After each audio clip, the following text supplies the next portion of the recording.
ये कहानी अलादीन नाम के एक राजा के ऊपर आधारित है जो दिमाग से पूरी तरह पैदल होता है। अब पूरी तरह बेवकूफ होने की वजह से वो अपने देश में क्या क्या कारनामे करता है, ये हम आज की इस एक्सप्लेनेशन में देखने वाले हैं। आज मैं जिस फिल्म को एक्सप्लेन करने वाला हूँ उसका नाम है द डिक्टेटर और ये फिल्म 2012 में रिलीज हुई थी। मूवी की शुरुआत में हमें एक काल्पनिक देश वाडिया दिखाया जाता है। वाडिया में एक बच्चे का जन्म होता है जिसका नाम अलादीन रखा जाता है। अलादीन के जन्म के बाद से ही उसकी माँ को मार दिया जाता है और इसके कुछ सालों बाद ही उसके बाप की भी हत्या कर दी जाती है और अब सिर्फ 7 साल की उम्र में अलादीन वाडिया का राजा बन जाता है। इसके बाद सीन यही कट होता है और हम कुछ साल बाद का सीन देखते हैं जहाँ अलादीन अब बड़ा हो चुका है।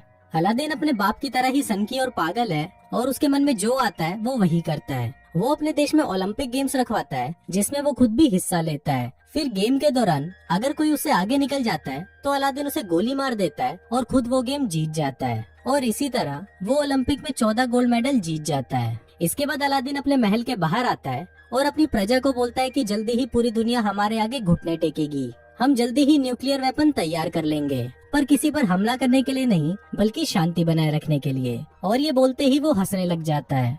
इसके बाद अलादीन अपने न्यूक्लियर रिसर्च सेंटर में जाता है और वहाँ पर वो अपने चाचा तामीर से मिलता है। फिर वो दोनों अंदर जाते हैं और वहाँ अलादीन देखता है कि उसकी मिसाइल बहुत ही छोटी बनी है। अब ये देखकर अलादीन को बहुत गुस्सा आ जाता है और वो अपने साइंटिस्ट नदाल को बुलाने के लिए बोलता है। पर इस पर बाकी के साइंटिस्ट उसे बताते हैं कि जब आप पिछली बार यहाँ पर आए थे तो आपने नदाल को मरवा दिया था। अलादीन को इस बारे में कुछ याद नहीं होता, पर जब वो अपने दिमाग पर जोर डालता है तब उसे याद आता है कि जब वो 2 साल पहले यहाँ पर आया था तो उसने अपने साइंटिस्ट नदाल को मरवा दिया था।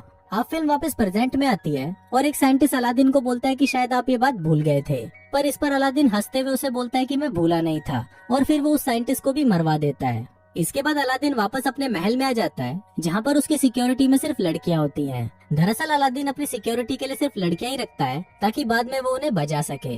फिर जब अलादीन अपनी कार से बाहर निकलता है तभी वहाँ एक आदमी आकर उसे गोली मार देता है, पर बाद में हमें पता चलता है कि ये आदमी अलादीन नहीं बल्कि उसका डुप्लीकेट था। दरअसल अलादीन हमेशा ही अपने साथ एक डुप्लीकेट रखता है ताकि जब भी उस पर हमला हो तो हमेशा उसका डुप्लीकेट ही मारा जाए। अलादीन दिमाग से इतना चूतिया होता है कि वो अपनी डुप्लीकेट की लाश को उठने के लिए बोलता है और फिर जब वो लाश नहीं उठती तो अलादीन अपने अंकल को इशारा करता है कि इसे भी मरवा दो। फिर अलादीन के वहाँ से जाते ही उसके चाचा तामीर किसी को फोन करते हैं और उसे बोलते हैं कि अलादीन इस बार भी बच गया और अब हमें उसके जैसे दिखने वाले किसी और को ढूंढना होगा जो हमारा काम कर सके। अब ये देखकर हम व्यूवर्स को पता चल जाता है कि अलादीन को उसके चाचा तामीर ही मरवाना चाहते हैं ताकि वाडिया की पूरी सत्ता उनके हाथों में आ सके। इसके बाद ये लोग अलादीन के हमशक्ल को ढूंढना शुरू करते हैं और उन्हें एक आदमी मिल भी जाता है जो बिल्कुल अलादीन की तरह दिखता था, पर ये आदमी भी अलादीन की तरह ही दिमाग से पैदल होता है। दूसरी तरफ हम अलादीन को देखते हैं जो एक हॉलीवुड एक्ट्रेस मेगन फॉक्स के साथ पलंग तोड़ रहा होता है और पलंग तोड़ने के बाद वो उसके साथ एक फोटो खिंचवाता है और वो उस फोटो को अपनी दीवार पर चिपका देता है। उसी दीवार पर हम और भी कई सारी लड़कियों की फोटोज देखते हैं जिनके साथ अलादीन अब तक पलंग तोड़ चुका है। फिर अगले दिन जब अलादीन वीडियो गेम खेल रहा होता है तभी वहाँ पर उसके चाचा तामीर आते हैं और उसे बोलते हैं कि तुम्हें अमेरिका जाकर अपने परमाणु हथियार बनाने के बारे में उन्हें सफाई देनी होगी और अगर तुमने ऐसा नहीं किया तो वो लोग अपनी फौज को यहाँ बेचकर वाडिया पर कब्जा कर लेंगे। अभी सुनकर अलादीन डिसाइड करता है कि वो अमेरिका जाएगा। फिर अलादीन अमेरिका आ जाता है और अमेरिका के लोग सड़कों पर उसके खिलाफ नारे लगाते हैं। दरअसल अमेरिका के लोग चाहते थे कि वाडिया में डेमोक्रेसी हो और कोई भी बेवकूफ और पागल राजा उन पर अत्याचार ना करे। इसके बाद अलादीन अपने सिक्योरिटी हेड से मिलता है जिसका नाम क्लेटन होता है और वो अलादीन को बिल्कुल भी पसंद नहीं करता था। फिर जब रात को अलादीन अपने होटल में सो रहा होता है तभी वहाँ पर क्लेटन आता है और वो उसको किडनैप कर लेता है। वो उसे एक टॉर्चर रूम में लेके जाता है और वहाँ पर वो अलादीन को अपने हथियार दिखाता है जिससे वो उसे टॉर्चर करने वाला है, पर अलादीन उसके हथियारों का मजाक उड़ाने लगता है जिससे गुस्सा होकर क्लेटन उसकी दाढ़ी काट देता है। फिर वो उसकी दाढ़ी को जला देता है, पर दाढ़ी पर लगी आग से वो खुद भी जल जाता है।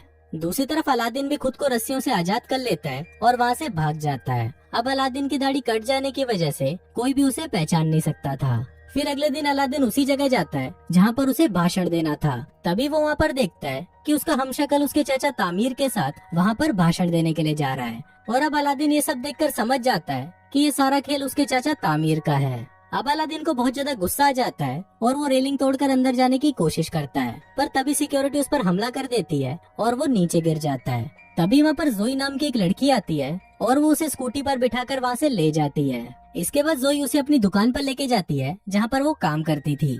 जोई अलादीन को कुछ कपड़े देती है और उसे पूछते है कि क्या तुम मेरी दुकान पर काम करोगे, पर इस पर अलादीन उसे बोलता है कि मैं चूतियों के साथ काम नहीं करता और ये बोलकर वो वहाँ से चला जाता है। अब अलादीन सड़कों पर भटक रहा होता है और तभी वहाँ उसे नदाल दिखता है, जिसे उसने कई सालों पहले मरवा दिया था।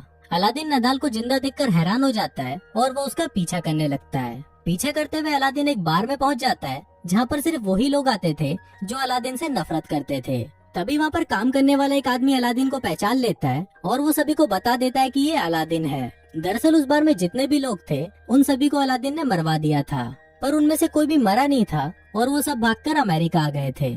इसके बाद वो सभी अलादीन को पकड़ लेते हैं और उसे मारने की कोशिश करते हैं। वो अलादीन को टपकाने ही वाले होते हैं कि तभी वहाँ पर नदाल आ जाता है और उन सभी को बोलता है कि ये मेरा कजन है। दरअसल यहाँ पर नदाल ने अलादीन को पहचान लिया था। इसके बाद नदाल उससे पूछता है कि तुम यहाँ पर क्या कर रहे हो, तो अलादीन उसे बताता है कि उसके चाचा तामिर ने उसे धोखा दिया और वो वाडिया पर कब्जा करना चाहते हैं। फिर अलादीन नदाल को बोलता है कि तुम्हें मेरी हेल्प करनी होगी, जिस पर नदाल मान तो जाता है, पर वो उसे बोलता है कि मुझे मेरी नौकरी वापस चाहिए, जिस पर अलादीन भी मान जाता है। फिर अगले दिन अलादीन और नदाल उस होटल के पास जाते हैं जहाँ पर अलादीन का हमशक्ल रहता है। तभी वहाँ पर अलादीन जोई को देखता है और उससे छुपने लगता है। फिर नदाल उसे पूछता है कि तुम ऐसा क्यों कर रहे हो, तो अलादीन उसे बताता है कि मुझे वो लड़की बिल्कुल भी पसंद नहीं है।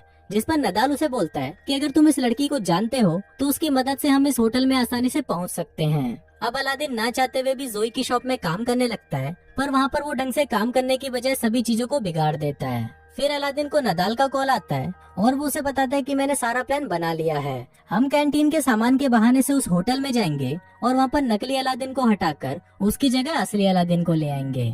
अब अलादीन को ये प्लान अच्छा लगता है और इसके साथ साथ उसे धीरे धीरे जोई भी पसंद आने लगती है, जिसकी वजह से अब वो शॉप में अच्छे से काम करने लग जाता है और वो उसकी शॉप का पूरा नक्शा ही बदल देता है। फिर एक दिन शॉप में एक औरत को लेबर पेन होने लगता है और उस समय इतना वक्त नहीं था कि उसे हॉस्पिटल ले जाया जा सके। अब अलादीन को पता नहीं होता कि डिलीवरी कैसे करवाई जाती है, पर फिर भी वो उस औरत की सक्सेसफुल डिलीवरी करवा देता है। अब ये देखकर जोई भी अलादीन से इम्प्रेस हो जाती है और उसे उससे प्यार हो जाता है। फिर जोई अलादीन को बोलती है कि वो अपनी पूरी जिंदगी उसके साथ बिताना चाहती है, पर इससे पहले अलादीन उसे बोलता है कि मैं तुम्हें कुछ बताना चाहता हूँ, और फिर वो जोई को अपनी सच्चाई बता देता है। अब सब कुछ सच जानने के बाद जोई उससे बहुत गुस्सा हो जाती है और वो उसे वहाँ से जाने के लिए बोलती है। फिर अलादीन जब सड़कों पर घूम रहा होता है तो वो टीवी पर देखता है कि वाडिया के लोग उसके जाने से बहुत ज्यादा खुश हैं और वो अपने देश में डिक्टेटरशिप नहीं चाहते।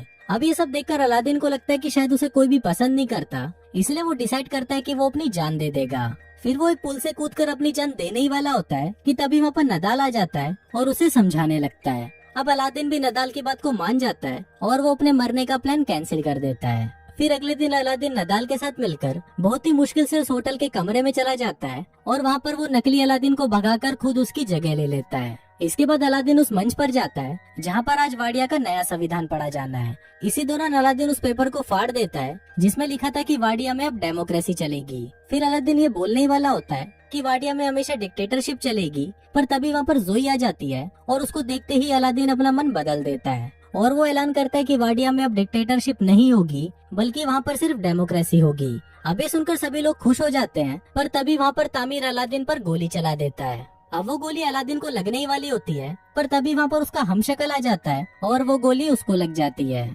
इसके बाद अलादीन जोई को भी अपने साथ वाडिया ले जाता है और उसके साथ शादी कर लेता है। शादी के दौरान जोई उसे बताती है कि वो एक जूइश है, जिसको सुनकर अलादीन को बिल्कुल भी अच्छा नहीं लगता और वो जोई को भी मरवाने के लिए बोल देता है। और कुछ इसी तरह से ये फिल्म यही खत्म हो जाती है।